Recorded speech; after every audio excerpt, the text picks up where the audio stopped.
নমস্কার। The power of astrology Sumanta ji Chowdhury আমার YouTube চ্যানেলে আপনাদের সবাইকে স্বাগত। এখন আমি আলোচনা করব তুলা রাশি নিয়ে। 13ই জুলাই থেকে 27শে নভেম্বর শনি বক্রী অবস্থায় যাচ্ছে, মানে শনির বক্রী অবস্থা শুরু হচ্ছে। তাহলে শনির এই যে বক্রী অবস্থা, সেই অবস্থাটা তুলা রাশির জাতক জাতিকাদের উপর কি ধরনের প্রভাব বিস্তার করবে, এই নিয়েই কিন্তু আজকের অনুষ্ঠান। এখন সর্বপ্রথম আমাদের জানতে হবে যে শনির বক্রী অবস্থান, এই বক্রী মানেটা কি। আমরা যদি সোশ্যাল মিডিয়া দেখি, আমরা যদি টেলিভিশনের চ্যানেল দেখি, আমরা যদি এখনকার অ্যাস্ট্রোলজিক্যাল বইপত্রও পড়ি, তাহলে আমরা দেখব যে বক্রী মানে হচ্ছে বক্র পথে গমন করা। অর্থাৎ শনির যদি বক্রী হয়, শনি গ্রহটি যদি বক্রী হয়, তার মানে সে পেছন দিকে আসতে শুরু করে। তার চলনটা সামনের দিকে হয় না, পিছন দিকে হয়। আসলে কিন্তু এটা পুরোপুরি ভুল। প্রত্যেকটি গ্রহ তাদের কক্ষপথে নিজস্ব গতিতে ঘুরছে, শনিও ঘুরছে। এবার হঠাৎ করে দেখা গেল শনি তার গতিটা স্লথ করে দিল, আস্তে করে দিল। আরো ভালো একটা এক্সাম্পল দিই বোঝাবার জন্য। দুটো ট্রেন একদম সমগতিতে সামনের দিকে এগিয়ে চলেছে, একটি ট্রেনে আমি বসে রয়েছি। হঠাৎ করে আমি যেই ট্রেনটিতে বসে রয়েছি সেই ট্রেনটি তার গতিটা কমিয়ে দিল। তখন আমার কি মনে হবে? সবার অভিজ্ঞতা রয়েছে, আমরা সবাই ট্রেনে চেপেছি, এরকম সবার হয়েছে। মনে হয় আমার ট্রেনটা বোধহয় পেছন দিকে চলতে শুরু করেছে। একদম বক্রী অবস্থাটাই কিন্তু তাই। এ প্রসঙ্গে জানিয়ে রাখি যে আজকে আমি যে তুলা রাশির এই বক্রীর প্রভাব কি হতে চলেছে, পড়তে চলেছে, সেইটা নিয়ে আলোচনা করব। এটা কিন্তু সার্বিক মতে আলোচনা করব। তার কারণ পশ্চিমবঙ্গে যদি তুলা রাশি দেখা হয়, কয়েক লক্ষ তুলা রাশি রয়েছে। তাদের প্রত্যেকের date of birth, time of birth, place of birth আলাদা। সুতরাং জন্মছক আলাদা। জন্মছক দ্বারা যে স্পট ইমপ্লিমেন্টেশন ছক ক্রিয়েট করা হয় সেটা আলাদা। আবার যদি আমার date of birth, time of birth, place of birth না থাকে, হাত দেখে বা সংখ্যাতত্ত্ব দ্বারা বা হোরা পদ্ধতি দ্বারা কখনো প্রেডিকশন করানো যায় না। আমি বহুবার বলেছি, অ্যাস্ট্রোলজি সাবজেক্টের মধ্যেই কিন্তু এই হাত দেখার হোরা পদ্ধতি পড়ে না। আর সংখ্যা তত্ত্ব হচ্ছে ওই রাহু কেতুর মতন ক্যালকুলেশনের জন্য কিন্তু তাকে লাগে। যখন সায়েন্টিফিক ওয়েতে আমি যখন গ্রহের সাথে গ্রহের অবস্থান আমি যখন দেখছি, তখন ক্যালকুলেশনের জন্য, পার্সেন্টেজ বের করার জন্য, ভাইব্রেশনের জন্য সংখ্যা তত্ত্বকে কিন্তু তখন ব্যবহার করা হয়। সংখ্যা তত্ত্ব দ্বারা কখনো কোনো প্রেডিকশন করা সম্ভব হয় না। তাহলে যখন আমার date of birth, time of birth, place of birth থাকবে না, তখন একমাত্র কালপুরুষ ছকের মধ্যে দিয়েই কিন্তু প্রেডিকশন করা সম্ভব। মনে রাখা দরকার যে কালপুরুষ ছক এবং কালপুরুষ ছক দুটো সম্পূর্ণ আলাদা। কালপুরুষ ছক মানে হচ্ছে মেষকে 1 ধরে মিনকে 12 ধরা, তাকে কালপুরুষ ছক বলে। আর কালপুরুষ ছক মানে হচ্ছে বেসড অন স্পট ইমপ্লিমেন্টেশন ছক, pure science, pure calculation, pure math. চোখের কর্নিয়া দ্বারা যে ক্যালকুলেশন করে যে ছকটি ক্রিয়েট করা হয় এবং তার দ্বারা প্রেডিকশন করা হয়, তাকেই কিন্তু বলা হয় কালপুরুষ ছক। আমি কিন্তু বারবার ধরে বলেছি যে আমার মুখ নিঃসৃত বাণী দৈববাণী, এবং আমি লাস্ট 7.5 বছর ধরেই কিন্তু দেখিয়ে এসছি যে আমার প্রেডিকশন কখনো ব্যর্থ হতে পারে না। তার কারণ আমি সামনে ঈশ্বরকে বসিয়ে কিন্তু জয় মা কালীর পুজো দিয়ে যা, শিব ঠাকুরের পুজো দিয়ে যা, তা কিন্তু কখনো করি না। এটা একটা সাবজেক্ট, এইটা নিয়ে আমি গবেষণা করি, এইটা নিয়ে আমি পড়াশোনা করি। একটা ছোট্ট এক্সাম্পল দিচ্ছি, যেহেতু একটা অন্য টপিক নিয়ে আলোচনা হচ্ছে, তাই জন্য আমি বেশি এক্সাম্পল দিতে চাই না, ছোট্ট একটা এক্সাম্পল দিচ্ছি, একটু দেখে নেওয়া যাক। এই বছর মীন রাশিতে শনিদেব পদার্পণের মধ্যে দিয়ে, এটা হচ্ছে প্রথম। দ্বিতীয়, 29শে মার্চ 2025 সর্বপ্রথম 2025 অর্থাৎ এই বছরের সর্বপ্রথম সূর্য গ্রহণ আমি কিন্তু লক্ষ্য করতে পারছি। তৃতীয়ত, যেটা সবচাইতে বেশি নেগেটিভ ইনফ্লুয়েন্স ক্রিয়েট করবে তা হচ্ছে এই যে ষট গ্রহ অর্থাৎ 6টি গ্রহ মীন রাশিতে এই দিন একত্রে বসে থাকবে। তা হচ্ছে চন্দ্র অর্থাৎ চন্দ্রমা, বুধ, শুক্র, সূর্য, শনি এবং রাহু। কিন্তু এর মধ্যে চন্দ্র, চাঁদ, মূল সে কিন্তু অস্তমিত থাকবে, শনি অস্তমিত থাকবে, বুধ অস্তমিত থাকবে এবং বক্রী অবস্থায় থাকবে, শুক্র সে কিন্তু বক্রী অবস্থায় থাকবে এবং রাহু এমনিতেই কিন্তু তার গতি বা তার পথ বা তার গমন বক্র হয়। সবচেয়ে বড় কথা, 29শে মার্চ 2025 এই যে শনিবার, এই যে শনিদেব বা শনি গ্রহটি কুম্ভ থেকে মীন রাশিতে পদার্পণ করবে, এই মীন রাশিতে আগে থেকেই কিন্তু সেখানে রাহু বসেছিল। যখনই শনি পদার্পণ করবে তখনই কিন্তু রাহু এবং শনির একত্রীকরণ শাপিত দোষ সৃষ্টি করবে। শ্রাপিত দোষও বলা হয়, শাপিত দোষও বলা হয়, অভিশপ্ত যোগও বলা হয়। এই রাহু এবং শনির একত্রীকরণ শাপিত দোষ সৃষ্টি করার জন্য অভিশপ্ত অবস্থান, প্রেক্ষাপট, সিচুয়েশন ক্রিয়েট হবে কিন্তু আমাদের দেশের অর্থনৈতিক, সামাজিক, রাষ্ট্রিক, রাজনৈতিক, পলিটিক্যাল ইস্যু নিয়ে এবং ব্যক্তিগত জীবনে। এই শনি এবং রাহুর অবস্থান 18ই মে পর্যন্ত, 18ই মে 2025 পর্যন্ত কিন্তু থাকবে। তার কারণ 18ই মের পর আমাদের রাহু কিন্তু তার গতি যেহেতু বক্র উল্টো দিকে, তাই জন্য মীন থেকে সে কিন্তু কুম্ভতে পদার্পণ করবে। সুতরাং এই যে 29শে মার্চ 2025 থেকে 18ই মে 2025 এই সময়টা আমাদের দেশের ক্ষেত্রে, অবস্থানের ক্ষেত্রে সব দিক দিয়ে কিন্তু অত্যন্ত নেগেটিভ একটা সময়। আমি পূর্বেও ক্যালকুলেশন, যাই হোক, আমি যেহেতু এই বক্রী শনি নিয়ে আলোচনা করব এবং তার প্রভাব তুলা রাশির জাতক জাতিকাদের উপর কি পড়বে সেটা নিয়ে আলোচনা করবে, তাই জন্য আমি আর বাড়াতে চাই না। যদিও এরকম আমার প্রত্যেকটি প্রেডিকশনই কিন্তু যথার্থ হয়, এটা বারবার ধরে বলেছি, তার পেছনে যুক্তি আছে, তার পেছনে বিজ্ঞান আছে, সেই কারণের জন্য। যাই হোক, তাহলে শনি বক্রী অবস্থায় তুলা রাশির উপর কি প্রভাব বিস্তার করছে এবার আলোচনা করা যাক। প্রথমে যদি আমি একদম রাহুকে দেখি, তাহলে রাহু কিন্তু 1 নাম্বার ঘরকে হিট করছে। রাহু মানে আমি কি বলেছি? রাহু মানে হচ্ছে আমি যে অবস্থার মধ্যে রয়েছি, আমার সিচুয়েশন গুলো যে অবস্থার মধ্যে রয়েছে, হঠাৎ করে ইনক্রিজ করে যাওয়া, হঠাৎ করে বৃদ্ধি হয়ে যাওয়া। যদি রাহু নেগেটিভ ভাবে থাকে তাহলে নেগেটিভ ভাবে কিন্তু ইনক্রিজ হয়, আর যদি পজিটিভ ভাবে থাকে তাহলে কিন্তু পজিটিভ ভাবে ইনক্রিজ হয়। যেমন আমার একটা গাড়ি রয়েছে, আমার বন্ধুর 3টে গাড়ি রয়েছে, তাহলে 100,000% চোখ বন্ধ করে বলে দেওয়া যায় যে আমার চেয়ে আমার বন্ধুর রাহু অনেক স্ট্রং। আবার আমার বন্ধুর 3টে গাড়ি রয়েছে, তার বন্ধুর 5টা গাড়ি রয়েছে, তাহলে রাহু কিন্তু আমার বন্ধুর চাইতে তার বন্ধুর অনেক বেশি স্ট্রং। আমার প্রচুর অর্থ রয়েছে, আমার অনেক বাড়ি রয়েছে,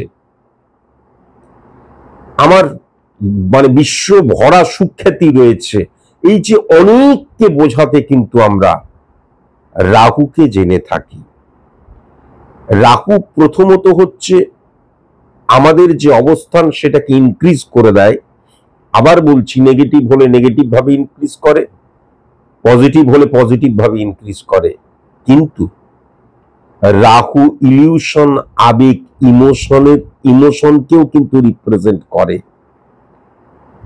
তাহলে এই যে ইলিউশন, আবেগ, ইমোশনকে রিপ্রেজেন্ট করে কিন্তু রাহু, এটাকেও মাথায় রাখার প্রয়োজন আছে। তাহলে যখনই আমার ফার্স্ট হাউস মানে কি হচ্ছে, ফার্স্ট হাউস মানে আমার স্থাপত্য, ভিত, পরিকাঠামো, মেরুদণ্ড, সেখানে যখন রাহুর অবস্থান সৃষ্টি হচ্ছে, তার মানে বাদবাকি গ্রহের প্রভাব আমার যদি পজিটিভ থাকে তাহলে রাহু আমাকে পজিটিভ ভাবে ইনক্রিজ করবে, আর রাহু আমি যদি নেগেটিভ থাকে তাহলে নেগেটিভ ভাবে ইনক্রিজ করবে। কিন্তু আমার আমিত্বের মধ্যে, আমার মধ্যে ইলিউশনে আক্রান্ত হয়ে থাকা, ইলিউশন, আবেগ, ইমোশনকে প্রশ্রয় দেওয়া, তাকে লালন পালন করা, এটা কিন্তু আমার হ্যাবিটের মধ্যে থাকবে, আমার মননের মধ্যে থাকবে। আমি ইলিউশনে আক্রান্ত হয়ে যাবার জায়গাটা লক্ষ্য করা যাচ্ছে। যদি খুব ভালো মতন 3 নাম্বার ঘরটা দেখা যায়, তাহলে সেখানে কিন্তু বুধাদিত্য যোগ সৃষ্টি হচ্ছে। কেন? বুধের ঘরে সূর্য বসে রয়েছে। তাহলে খুব ভালো মতন যদি আবার বুধকে দেখা যায়, বুধ কিন্তু শুক্রের সাথে বসে রয়েছে, তাহলে বুধ পজিটিভ হয়ে রয়েছে। তাহলে সূর্যের 3 নাম্বার ঘরে অবস্থান, সূর্য মানে কিন্তু কি? স্পর্শকাতর। সূর্য মানে হচ্ছে আমিত্বকে কিন্তু সে বিশ্বাস করে, আমিকে বিশ্বাস করে। সূর্য মানেই হচ্ছে মেরুদণ্ডের জায়গা।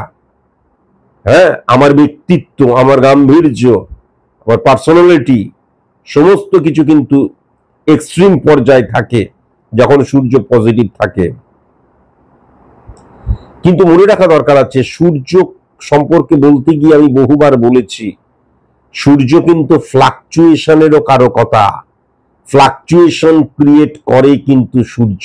তাহলে আমার মানসিকতা, মনোভাবের জায়গাটা 3 নাম্বার ঘর দ্বারা মানসিকতা, মনোভাবের জায়গাটা বোঝা যায়। তাহলে আমার মানসিকতা, মনোভাবের জায়গায় কিন্তু ফ্লাকচুয়েশন ক্রিয়েট করবে। এটা যদিও বুধের ঘর, বুধ যুক্তিকে রিপ্রেজেন্ট করে, তাহলে সবসময় যুক্তি দিয়ে আমি বিচার বিশ্লেষণ করব না, সবসময় ব্রেন দিয়ে খেলবো না, সবসময় কিন্তু বুদ্ধিকে ইমপ্লিমেন্ট করব না, যুক্তিকে ইমপ্লিমেন্ট করব না। যদিও তাকে বিশ্বাস করছি, যেহেতু রবি মানে হচ্ছে কি? স্থাপত্য, ভিত, আমার মধ্যে আমার আমিত্বকে প্রতিষ্ঠা করা। কিন্তু আমার সেক্ষেত্রে যেহেতু রাহু উচ্চস্থ হয়ে রয়েছে, ইলিউশনে আক্রান্ত হওয়ার জায়গাটাও মারাত্মকভাবে লক্ষ্য করা যাচ্ছে। তাহলে আমি যুক্তিকে বিশ্বাস করছি, হ্যাঁ, আমি বুদ্ধিকে বিশ্বাস করছি, আমি মগজের যে মগজাস্ত্র বলা হয় সেটাকে বিশ্বাস করছি। কিন্তু কখনো কখনো আমি ইলিউশনে আক্রান্ত হয়ে, success is the maximum utilization of ability that you have, সেই এবিলিটির চাইতেও বড় কথা হবে ফাটকা জায়গায় কিন্তু তার দৃষ্টিভঙ্গি চলে যাবে। চটজলদি যদি সফল হওয়া যায়, কিভাবে চটজলদি অনেক অনেক বেশি টাকা পাওয়া যায়, কিভাবে সিকিউর জোনে আসা যায়, এই জায়গাটা কিন্তু মারাত্মকভাবে লক্ষ্য করা যাচ্ছে। এইবার যদি আমি খুব ভালো মতন দেখি, বুধ এবং শুক্রের জায়গাটা রয়েছে, কিন্তু বুধ এবং শুক্র কোথায়? চন্দ্রকে হিট করছে। সেই চন্দ্র কিন্তু বৃহস্পতির ঘরে বসে রয়েছে। তাহলে খুব ভালো মতন যদি দেখা যায়, আমার মধ্যে যে ইচ্ছে, আমার মধ্যে যে বাসনা, আমি চাইছি কিন্তু একটা লাক্সারিয়াস লাইফ লিড করার জন্য। এই যে 13ই জুলাই থেকে শুরু করে 27শে নভেম্বর পর্যন্ত শনির বক্রী অবস্থান, সেটা কি করবে? আমার মধ্যে কিন্তু আরো চাই, আমি আরো ভালো থাকবো, সুখে থাকবো, আমার চাহিদা বৃদ্ধি হয়ে যেতে পারে। এবং সবচেয়ে বড় কথা, সেকেন্ড হাউসকে হিট করছে শুক্র, বুধের সাথে বসে রয়েছে। তাহলে সেকেন্ড হাউস দ্বারা অর্থনৈতিক জায়গাটাও বোঝা যায়, সেকেন্ড হাউস দ্বারা সঞ্চয়ের জায়গাটাও বোঝা যায়, সেকেন্ড হাউস দ্বারা কিন্তু আমাদের দৃষ্টিভঙ্গিকেও বোঝা যায়, সেকেন্ড হাউস দ্বারা কিন্তু মুখনিসৃত বাণীকেও দেখা যায়। তাহলে প্রত্যেকটা ক্ষেত্রে কিন্তু আমার আসল যে চাহিদাটা, সেই চাহিদাটা হচ্ছে আমি আরো ভালো থাকব, আমি আরো সুখে থাকব, এবং আমি আরো অনেক অর্থের মালিক হব। সবসময় যে আমার মধ্যে স্খলন আসবে তা নয়, কিন্তু কখনো কখনো ইলিউশনে আক্রান্ত হয়ে এত পরিশ্রম করছি কিছুই হচ্ছে না, তাহলে এবার ফাটকা খেলেই দেখি, হ্যাঁ, অন্যের দ্বারা কি হয়ে যাব, উদ্বুদ্ধ হব। কেউ বলল যে 4 লাখ টাকা, 2 লাখ টাকা, 3 লাখ টাকা, 1 লাখ টাকা দিয়ে দে, যে কোনো 1 লাখ টাকা দিয়ে দে, 6 মাসে ডবল করে দেবো। আমি সেটাকে বিশ্বাস করতে শুরু করব, যেটা কোনোদিনই সম্ভব নয়। তেমন এই জায়গাটাও কিন্তু মারাত্মকভাবে লক্ষ্য করা যাচ্ছে। আবার কিন্তু আমার বুদ্ধিকেও ইমপ্লিমেন্ট করব, আমার যুক্তি দ্বারা আমি এটাকে বিশ্বাস করতে শুরু করব যে কেবলমাত্র কর্ম করলেই কিন্তু আমি সফল হতে পারবো না। অদ্ভুত অদ্ভুত যুক্তিও আসবে মাথায়। যা কিছু যুক্তিকে আমি নিজে তৈরি করব এবং ইমপ্লিমেন্ট করব আমারই মধ্যে, আমারই মনের মধ্যে, আমারই চিন্তাধারার মধ্যে, সবকিছুই কিন্তু শুক্র কেন্দ্রিক, অর্থাৎ আমার সুখকে নিয়ে, আমার জৈবিক সুখকে নিয়ে। সেটা সব দিক দিয়ে হতে পারে, সেটা কিন্তু গাড়ি হতে পারে, সেটা বাড়ি হতে পারে, ফ্ল্যাট হতে পারে, জমি হতে পারে, যৌনতা হতে পারে, অপোজিট সেক্স চাহিদা হতে পারে, সবকিছু, কেননা জৈবিক সুখের মধ্যে সবকিছুই কিন্তু পড়ছে। এরপর যদি আমি খুব ভালো মতন লক্ষ্য করি, যে শুক্র সেকেন্ড হাউসের অধিপতি গ্রহ এবং যে শুক্র শনির ঘরে বসে আছে এবং বুধের সাথে বসে আছে, আমাদের চন্দ্রের ঘরে বসে আছে এবং বুধের সাথে বসে আছে, তাহলে সেই শুক্রের ঘরেই কিন্তু কেতু বসে আছে। আমি বারবার ধরে কি বলেছি, কেতুকে বলা হয় ছায়া প্ল্যানেট, ক্যালকুলেটিভ প্ল্যানেট। তার নিজস্ব কখনো কোনো পাওয়ার নেই। যদি সে পাওয়ারফুল ঘরে বসে থাকে, তার অধিপতি গ্রহ যদি পাওয়ারফুল হয়ে যায়, তাহলে সে পাওয়ারফুল হয়। তাহলে কেতু কিন্তু এখানে উচ্চস্থ হয়ে যাচ্ছে। কেন না, কেতু শুক্রের ঘরে বসে, সেই শুক্র উচ্চস্থ হয়ে রয়েছে। তাহলে যদি খুব ভালো মতন দেখা যায়, সেকেন্ড হাউস দ্বারা আমরা অর্থকে, সঞ্চয়কে বুঝি, সেটাও কিন্তু শুক্রের ঘর। তাহলে কেতু কিন্তু স্যাটিসফ্যাকশনের কারকতা। তার মানে আমার এমন অর্থ ইনকাম করব, আমি স্যাটিসফাই হব, আমার সঞ্চয়ের জায়গায় আমি স্যাটিসফাই হব,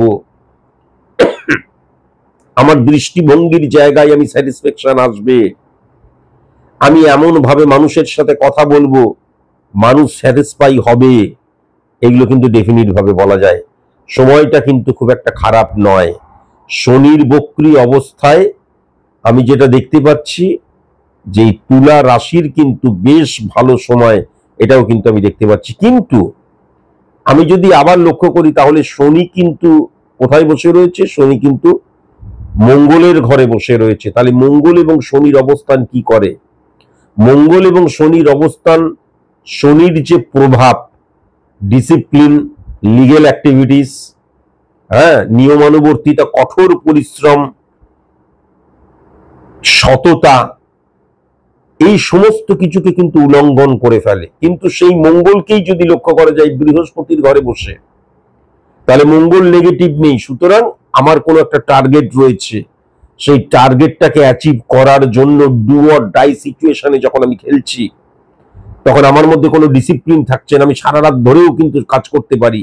যদি আমি একজন স্টুডেন্টের জায়গাটাই দেখি, আমাকে ভালো রেজাল্ট করতে হবে, সারা রাত ধরে পড়াশোনা করছি, একটা নির্দিষ্ট ডিসিপ্লিনের মধ্যে যে চলা, সেই জায়গাটা লক্ষ্য করা যাচ্ছে না। কঠোর কঠিন পরিশ্রম সে করবে, কিন্তু তার সাথে সাথে ইলিউশনে আক্রান্ত হবার জায়গাটাও লক্ষ্য করা যাচ্ছে। এবং তার মধ্যে কিন্তু সে কিন্তু, যেহেতু শুক্র এবং বুধ বসে রয়েছে এবং বুধের ঘরে সূর্য বসে রয়েছে, বুদ্ধির স্খলন হবে। তাই জন্য কখনো কখনো সে কিন্তু ভাববে যে কেবলমাত্র কর্ম, কেবলমাত্র প্রচেষ্টা দ্বারাই জীবনে সফলতা আসবে না, অন্য কোনো টিক্স অ্যাপ্লাই করতে হবে। বিজনেসম্যান, সার্ভিস হোল্ডার, এরা কি করবে? এরা ফাটকাতে বিশ্বাস করে ফেলবে হঠাৎ করে। এই হঠাৎ করে যদি ফাটকাতে বিশ্বাস করে ফেলে, সেখানে যদি টাকা ইনভেস্ট করে ফেলে, হয়তো দেখা গেল প্রথমবার সেখান থেকে লাভবান হলো, কিন্তু পরবর্তীকালে এমন ড্যামেজ হবে আর দাঁড়াতে পারবে না। এই জায়গাটাও কিন্তু মারাত্মকভাবে লক্ষ্য করা যাচ্ছে। শনি এবং মঙ্গলের মধ্যে কিন্তু যদিও শনি এবং মঙ্গল দুজন যে নেগেটিভ তা কিন্তু কখনোই নয়, বারবার ধরে বলেছি, কিন্তু মঙ্গল মানে সৈনিক আর শনি মানে হচ্ছে তপস্বী। তাহলে সৈনিক আর তপস্বীর জীবন কখনো এক হতে পারে না, ডিসিপ্লিন ব্রেক হয়ে যাওয়া। কিন্তু সবকিছুই হবে সফল হওয়ার জন্য, ভালো থাকার জন্য এবং জীবন গাড়ির পেট্রোল অর্থ উপার্জনের জন্য। আমি যদি ইনডিসিপ্লিন হই, শুধু এইটুকু মাথায় রাখতে হবে যে ক্রাইম ডাজ নট পে। যতই আমি মনে করি চুরিবিদ্যা মহাবিদ্যা যদি না পড়ে ধরা, তাই জন্য ইললিগাল অ্যাক্টিভিটিস যদি আমি ভুলভাল করি এবং সেটা যদি সত্যি সত্যি আমার কোনো অসৎ কাজ করে থাকি, তার ফল কিন্তু আমাকে পেতে হবে, এটা কিন্তু মাথায় রাখার প্রয়োজন আছে। বৃহস্পতির ঘরে কিন্তু মঙ্গল বসে রয়েছে। তাহলে এই আমি বারবার ধরে কি বললাম, বৃহস্পতি এবং মঙ্গলের কানেকশনটা কি? বৃহস্পতি মানে আমার ভেতরের যে জ্ঞান, আমার ভেতরের জ্ঞানটাকে প্রফেশনালি কিভাবে ইমপ্লিমেন্ট করছি যার দ্বারা আমি সফল হতে পারি। আমি সারা বছর ধরে পড়াশোনা করলাম, পরীক্ষা হলে গিয়ে দেখা গেল গুলিয়ে গেল, তার মানে বৃহস্পতির নেগেটিভ ইনফ্লুয়েন্স রয়েছে ছকের মধ্যে। তাহলে বৃহস্পতি কি করে? আমার ভেতরের যে জ্ঞানটা, সেটা প্রফেশনালি জ্ঞান, যে কোনো জ্ঞান, সেটাকে যখন আমি ডেলিভার করছি, সেটাকে যখন আমি ইমপ্লিমেন্ট করছি, সেটা আমি কি সফল, আমি সেই ইমপ্লিমেন্টেশনের মধ্যে দিয়ে সফলতাকে আমি ক্র্যাক করতে পারছি, সফলতাকে হিট করতে পারছি, এই জায়গাটা কিন্তু সবসময় বৃহস্পতি দ্বারা বোঝা যায়।